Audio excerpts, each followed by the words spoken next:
ഇത് സ്വാഭാവികമാണ്, ഇതിനെ ഊതിപ്പെരുപ്പിക്കുന്നതാണ്, ചെറിയ ഒരു മൺകൂനെ വലിയ കുന്നാക്കി മാറ്റി എന്നൊക്കെയുള്ള വലിയ അലങ്കാരങ്ങളൊക്കെ നമ്മളിവിടെ കേട്ടു. ശ്രീ പി ചിത്തരഞ്ജൻ, ഇത് കേരളത്തിലാണ് ഇങ്ങനെ കേട്ടത്.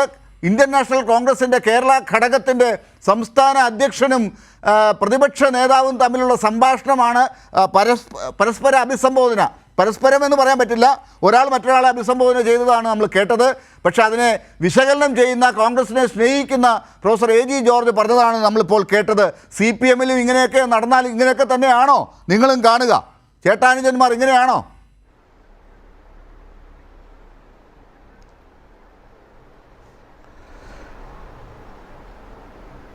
ഓരോ പാർട്ടി നേതാക്കന്മാരുടെയും സംസ്കാരമാണല്ലോ കണ്ടുകൊണ്ടിരിക്കുന്നത്. എനിക്ക് അതിനേക്കാൾ മുമ്പായി പറയാനുള്ളത്, ഈ കോൺഗ്രസിൻ്റെ ജാഥ നിശ്ചയിച്ചപ്പോൾ തന്നെ ഇവരൊക്കെ തമ്മിലുള്ള അകൽച്ച എത്ര വലുതാണ് എന്ന് ബോധ്യപ്പെടുന്നതാണ്. നമ്മൾ ഒരു ജാഥയ്ക്ക് ഒരു ലീഡറിനെ നമ്മൾ കണ്ടിട്ടുണ്ട്. ഒരു ജാഥ രണ്ടുപേരും കൂടെ നയിക്കുന്നത് ഇവരെങ്കിലും പാർട്ടി നിങ്ങൾ കണ്ടിട്ടുണ്ടോ? ഞാൻ കണ്ടിട്ടില്ല. ഒരു ജാഥയ്ക്കൊരു ലീഡറും ഒരു മാനേജരോ വൈസ് ക്യാപ്റ്റനോ ഒക്കെ ഉണ്ടാകും.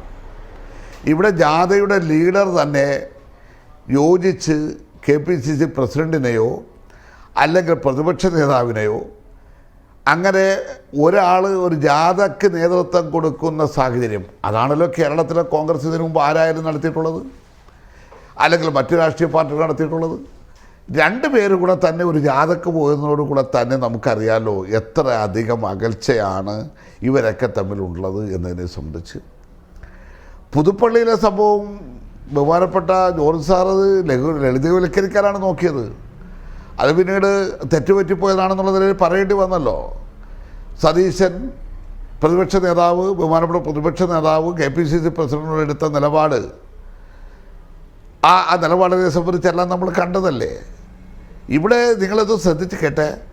അദ്ദേഹം ഇതിനേക്കാൾ കൂടുതൽ കൂടെ പറഞ്ഞുതരാം. തൊട്ടടുത്തുണ്ടായിരുന്ന ഷാനിമോൾ ഉസ്മാനും അതുപോലെ തന്നെ ബാബു പ്രസാദ് DCC പ്രസിഡൻറ്റും മെയ്ക്ക് ഓണാണ് എന്ന് പറഞ്ഞത് കേൾക്കാം, നമുക്ക് കേൾക്കാം.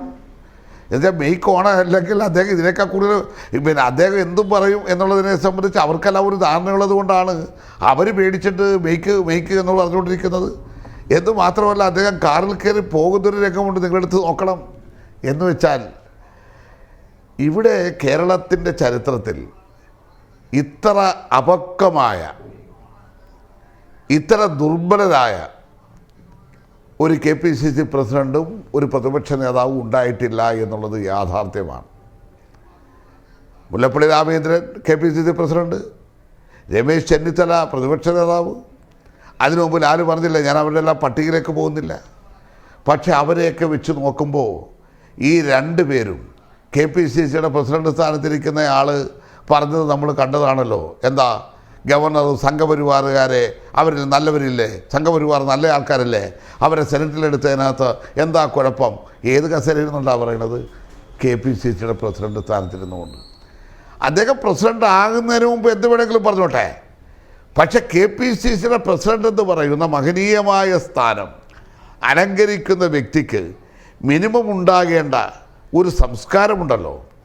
ആ സംസ്കാരം ഈ KPCC പ്രസിഡന്റിനുണ്ടോ എന്നുള്ളത് കോൺഗ്രസിൻ്റെ ആൾക്കാർ തന്നെ വിലയിരുത്തുമെന്നാണ് എനിക്ക് തോന്നുന്നത്. ഞാൻ അതിനപ്പുറത്തേക്ക് അതേക്കുറിച്ച് പറയാൻ ആഗ്രഹിക്കുന്നില്ല. ഇന്നും അദ്ദേഹം വായി തോന്നുന്നത് ഏതാണ്ടൊക്കെ വിളിച്ചു പോകുന്നുണ്ടേ. അദ്ദേഹം കേരളത്തിൻ്റെ മുഖ്യമന്ത്രിയെക്കുറിച്ച് പറഞ്ഞത് നിങ്ങൾക്കറിയാലോ. ജാഥയുടെ 2-ാം ദിവസം അദ്ദേഹത്തിൻ്റെ പ്രസംഗം എന്തായത്? ചെത്തുകാരൻ്റെ മകനെന്നും പറഞ്ഞാണ് പിന്നെയും പ്രസംഗിച്ചത്. അപ്പോൾ ഈ കേരളത്തെ സംബന്ധിച്ചിടത്തോളം കേരളത്തിൻ്റെ മുഖ്യമന്ത്രി, ആ മുഖ്യമന്ത്രി ചെത്തുകാരൻ്റെ മകനെന്ന് വിളിച്ച് ആക്ഷേപിക്കാൻ തയ്യാറായാണ് ഉണ്ടായത്. മുഖ്യമന്ത്രി എന്താ പറഞ്ഞത്? എനിക്കെൻ്റെ പിതാവിൻ്റെ ജോലിയിൽ അഭിമാനമാണെന്നാണ്. എനിക്കെൻ്റെ പിതാവിൻ്റെ ജോലിയിൽ അഭിമാനമാണെന്നാണ് ബഹുമാനപ്പെട്ട മുഖ്യമന്ത്രി പറഞ്ഞത്. കാരണം എന്തുകൊണ്ട്? അദ്ദേഹം ഉത്തമനായ ഒരു കമ്മ്യൂണിസ്റ്റുകാരനും ഒരു പൊതുപ്രവർത്തകനുമായതുകൊണ്ട്. പക്ഷേ KPCCയുടെ പ്രസിഡന്റോ മാടമ്പി സംസ്കാരം അല്ലേ, അല്ലെങ്കിൽ ഈ പറഞ്ഞിട്ടുള്ള ജോലി ചെയ്യുന്ന ജനവിഭാഗത്തോട് അദ്ദേഹത്തിന് പുച്ഛമാണ്. ചെത്ത് തൊഴിലാളിയും കയർ തൊഴിലാളിയും കർഷക തൊഴിലാളിയും മത്സ്യത്തൊഴിലാളിയും എല്ലാം അദ്ദേഹത്തിന് പുച്ഛമായതുകൊണ്ടായിരിക്കും. അതുകൊണ്ടാണ് ഞാൻ പറഞ്ഞത് എത്ര മോശപ്പെട്ട സംസ്കാരമാണുള്ളത്. ഇന്നും അദ്ദേഹം വിളിച്ചു കൂവിക്കൊണ്ടിരിക്കുന്നത് കേരളത്തിൻ്റെ മുഖ്യമന്ത്രിയെ പിണറായി വിജയൻ എന്നുള്ള പേര് പറഞ്ഞുകൊണ്ടല്ല, ഈ ഞാൻ നേരത്തെ പറഞ്ഞുകൊണ്ട് ആക്ഷേപിക്കാനാണ് തയ്യാറാകുന്നത്. അപ്പോൾ കോൺഗ്രസിനകത്തുള്ളവരെ കൈകാര്യം ചെയ്യുന്ന രീതി നമ്മളിപ്പോൾ കണ്ടു. മറ്റുള്ള രാഷ്ട്രീയ പാർട്ടികളുമായി ബന്ധപ്പെട്ട് എന്തിനേറെ VM സുധീരൻ ഇദ്ദേഹത്തെക്കുറിച്ച് പറഞ്ഞെന്താണ്, മുല്ലപ്പള്ളി രാമചന്ദ്രൻ കഴിഞ്ഞ ആഴ്ച ഇദ്ദേഹത്തെക്കുറിച്ച് പറഞ്ഞെന്താണ്, ഓരോ കോൺഗ്രസിൻ്റെയും അറിയപ്പെടുന്ന നേതാക്കന്മാർ എന്താ പറഞ്ഞത്? ഞാൻ ഓർക്കുകയാണ്, മരിച്ചുപോയ KPCCയുടെ ജനറൽ സെക്രട്ടറി ശ്രീ P. രാമകൃഷ്ണൻ്റെ ഒരു പ്രസ്താവന ഉണ്ടായിരുന്നു. അദ്ദേഹം പറഞ്ഞു ഇദ്ദേഹത്തിൻ്റെ ചരിത്രം എന്താണെന്നും ആ രാമകൃഷ്ണനെ കയ്യും കാലും തല്ലി ഓടിക്കുമെന്നടക്കം പറഞ്ഞു എന്നും പറഞ്ഞുകൊണ്ട് അദ്ദേഹം മരണപ്പെട്ടു പോയി. അദ്ദേഹം നടത്തിയിട്ടുള്ള പ്രസംഗങ്ങളുണ്ട്, അഭിപ്രായങ്ങളുണ്ട്.